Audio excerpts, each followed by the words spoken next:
This is alarming. I'm your host, Steve Van Meter, and thanks for joining me today. In our lead story today, Bank of America sounds the alarm that a banking nightmare is imminent, and you might be wondering what could be so bad that it could potentially bring the U.S. banking system to its knees.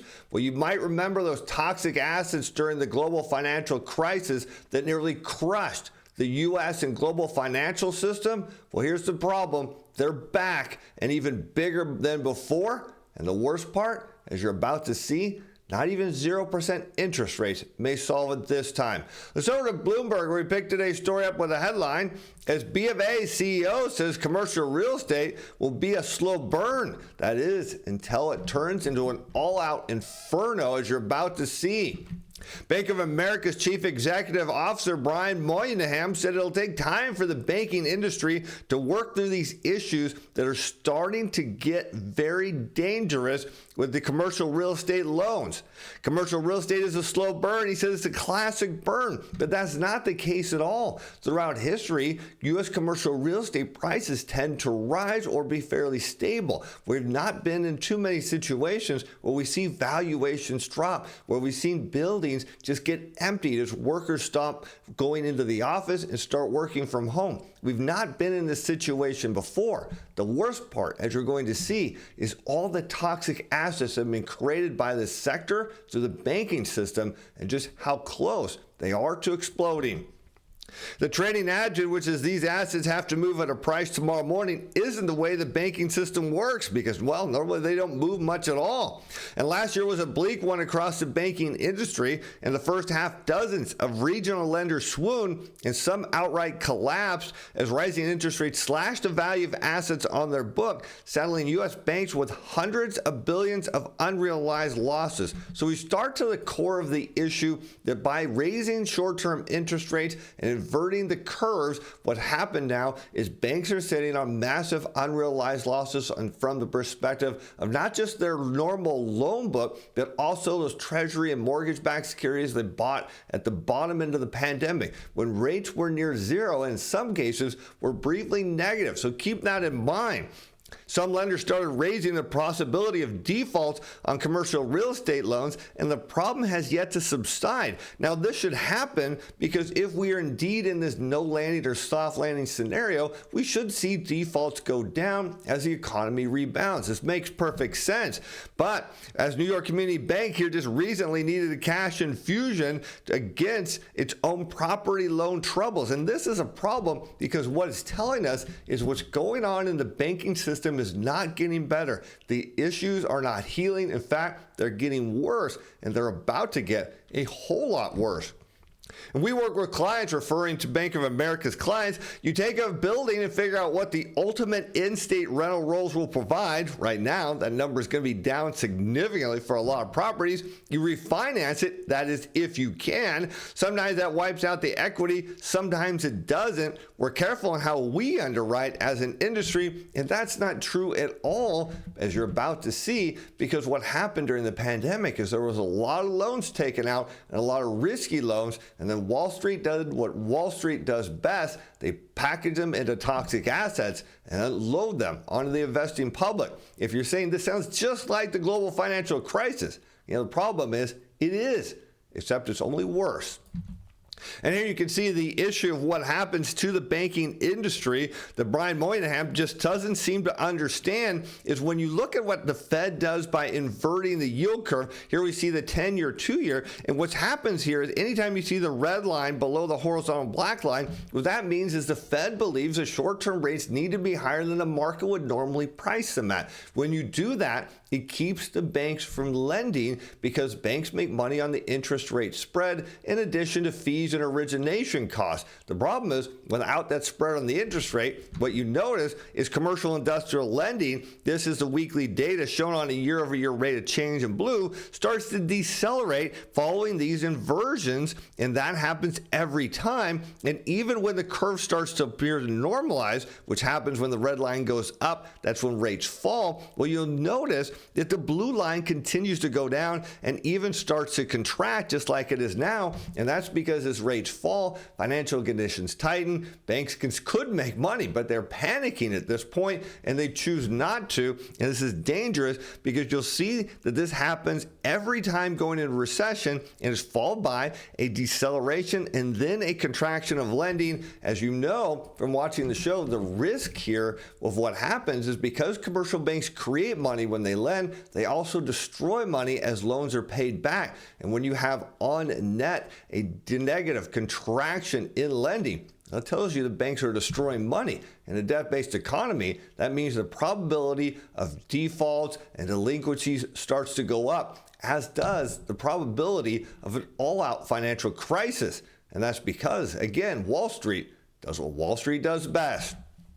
As real estate pain is showing up in an obscure investment product. Now remember, going into the global financial crisis, nobody knew what these things were until they were front page of news when everybody found out what Wall Street was up to. But one thing that shouldn't be experiencing pain, that's your trading account. Let me show you some top trades going back to February 20th. I pulled some of the old reports up to March 18th. This is as of close of yesterday's business. Here's 4 of the top CTA trades. Look at these. You got 9.42%, 13.49. How about Momentum Timer Pro? You got 10, 12, 13+% returns and some new ones hitting the book. You might be saying, do your reports work that good? Look, they work fantastically well because unlike a lot of my peers who sell trading signals, they give you a week to figure it out. They think you have to sit in front of your computer all day. It's not how it works. We show you the reports, you pick the ones you want, you put the trades in, put your stop loss level, go on with your day. The ones you get stopped out with, no big deal. The ones you make money on, you add money to it, raise your stop loss level. Here's your tool, CTA Timer Pro. This is one that gives you the deepest signals we have, the biggest opportunity, because we look at the machine positioning, but we run it on a historical basis. Those machines run hundreds of billions of dollars. We show you when there are offsides in the market. We show you when the reversals occur. That is a big opportunity. Maybe you're a technical trader. You like those things like the RSI and the MACD, but you get in late, you get out early. We run a proprietary overlay on those signals. And what does that do? That gives you Momentum Timer Pro. We give you those signals too on both of them. We give you the report every day, the hot signals that we're calling. We even put out a video to show you how to trade them. We want you to make money trading. I know a lot of people don't. We want you to make a ton of money doing it. We have so many success stories. People say, look, Steve, I signed up and in 1 month, I made enough money to pay for my whole subscription. I'm putting the rest of the money in my pocket, and you can too. Links in the description below for a 30-day trial for both of them, not 7 days like my competitor. Get them before they're gone, because now let's look at these toxic products as an obscure investment product used to finance risky real estate projects is facing unprecedented stress as borrowers struggle to repay loans tied to commercial property ventures. And this indeed is that nightmare scenario. This is how the banking system that the Fed tells us is resilient, that they bailed out, is going to be strong and can handle any stress, cannot handle this at all. It makes you wonder what these regulators are doing. And notice commercial real estate collateralized loan obligations. If this sounds exactly like what happened during the mortgage crisis, it is. It's the same thing. It's just only much, much worse. Or CRE CLOs, a bundled debt that would usually be seen as too speculative for conventional mortgage-backed securities into bonds and varying risk and return. Now, you remember back during the global financial crisis, the lead into that is we had all these risky bad loans. And of course, Wall Street needed a way to sell that to unsuspecting investors around the world. So they took those, packaged them with some good bonds, put that all together, got a AAA rating from the rating agencies, then sold that. But even better, they found a way to make even more money. They carved those things up, sold the pieces off, and they told people they could never blow up because of all the good loans in the book until things went wrong. And now we're seeing the exact same game being played in the commercial real estate sector. And here's the problem. It's already starting to unwind. In just the last 7 months, the share of troubled assets held by these niche products has surged fourfold by one measure to more than 7.4%. The hardest hit, delinquency rates are in the double digits, which has left major players in the $80 billion market rushing for collateral here. So what we know is we're not seeing this no landing or soft landing scenario because, again, delinquency rates are rising. This is exactly what happens when the Fed inverts these yield and money curves. Let's go back to the 10-year, 2-year. Again, shown inverted when the 2-year yield is higher than 10-year. This is man's forcible way of telling the bond market it's got it wrong, and bond market's telling, of course, all of these banking elites, no, you've got it wrong. And what happens when you follow these inversions against the delinquency rate on all loans at commercial banks, you notice the inversions start to set off a tidal wave of higher delinquency rates. They continue to go up even as rates fall. And this is a challenge because a lot of people think, oh, if the Fed just cuts a couple times or bring rates down, everything gets back to normal. No, the lags of the system, it's too late. Why is that? Well, you'll see, because banks generally don't want to lend. Happened again during the dot-com bubble and in a big way going into the global financial crisis. And now the seeds are brewing again as we face the second deepest and second longest inversion in history. And now we're just looking at just commercial real estate loans. We see that delinquency rate rising and these toxic assets are starting to fracture. And that's because they're primarily stuffed full of short-term floating rate loans for properties undergoing renovations or expansions. So here's the key. What's the issue with short-term floating rate loans? Well, the Fed raised rates in a big way. And that means these people that took out these loans during the deepest level of the pandemic when rates were near zero are hemorrhaging because what's changed in the economy, you see they're doing renovations and expansions. What does that mean? We're going to flip properties and flip them quick. But the economy changed in that fast. And now not only are they having trouble getting these properties done and renovated, they don't have a market to sell them. And they're starting to get eaten away at these high payments that they didn't put in their budget. This type of risky debt that banks or CMBS often don't want to hold. Of course they don't want to hold because it's toxic. And with rising interest rates eroding resale prices for refurbished multifamily dwellings and demand for office space still tepid, well, that's being generous at best, many borrowers are starting to struggle to meet their obligations. And that's left a number of CRE CLO issuers which finance the riskiest part of the structure themselves and sell the safer pieces, already absorbing losses. So here you see the banking system is already starting to lose money. And we know that's already an issue because many of the small and mid-sized regional banks are insolvent to begin with. Now we have issuers of these CRE CLOs. They're losing money, and the setup here is going to get worse. The CRE CLO market is the first shoe to drop in terms of defaults in the CRE debt markets. The loans inside CRE CLOs tend to be for transitional properties, meaning they're never meant to be held for very long. And because the economy is slowing, it's taking longer to get these renovations done. What's happening is people that weren't expecting to hold these loans finding themselves holding them, and even worse, finding there's no market to sell them. Why is that? The banks just don't want to lend. There's an issue. So the borrowers are counting on reselling them before the loan matures. But today, many borrowers can't sell the properties for anywhere near where they bought them. There's your problem now. They're upside down, just like the banks are upside down on their loan portfolios and on all of their issues. So you start to see the setup here. What is the fix that the Federal Reserve is going to come up with when all this stuff starts to blow up? Well, the only answer is to go to zero. The problem here is just because rates go down doesn't mean the value of these properties magically goes up. That still means they need to get people into the buildings, tenants, paying money, paying rent. Don't have that, don't have value of the property. You start to get a glimpse of why 0% interest rates will fix part of the problem. It certainly won't fix everything. Because it all comes back to the banks. The reason they can't flip these properties is not only is there lack of demand and the values have come down, but the banks don't want to lend. Here you can see, again, the yield curve shown in blue now against the net percentage of domestic banks tightening standards for commercial industrial loans to firms of all sizes.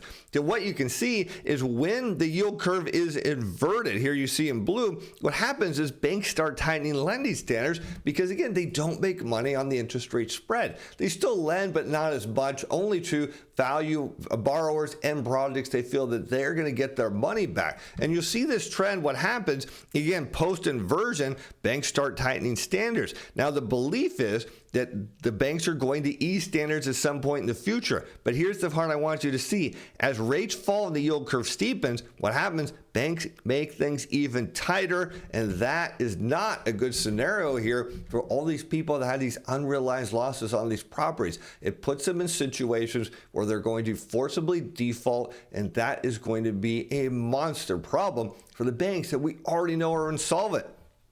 And to be sure, the highest rated debt issued by CRE CLOs benefit from ample protection. Now, of course, when did we hear that too? You're right. Going back to the preview of the global financial crisis, Wall Street said there's no way these products can go bad. We have insurance on them. Nothing can go wrong until everything went wrong. And that's built into the structure, and analysts across the board expect those bonds, well, it should be just fine. We know that's not likely to happen. And at the bottom of the capital stack, though, it's a different story because these things are already falling apart. Increasingly, CRE CLO issuers are also buying out delinquent loans via cash reserve, so issuers now reaching into their own pocket to protect these garbage assets. Now they're just transferring risk back onto their balance sheet. That is, again, setting up potential bailouts. Many of you have said that's coming. I think you're right. And allowing them to avoid tripping asset coverage tests, which causes cash flow streams to certain investors to get turned off. That would be dangerous, a mechanism designed to protect those who purchase less risky portions of the structure. So you can see these products are already hemorrhaging, and this is not a good thing at all because we look at the economy, and what do we see? It's continuing to slow. When we're talking about the Fed tomorrow, are they going to cut rates? Not a chance. But you can see the setup of how, as this stuff starts to build steam and break apart, the only response the Fed will have is back to zero. And market watchers say that may partly explain why the share of loans in CRE CLOs with payments more than 30 days overdue fell to 7.4%, but that's after peaking at 8.5% in January because issuers are pulling back some of the garbages of the garbage parts of these products.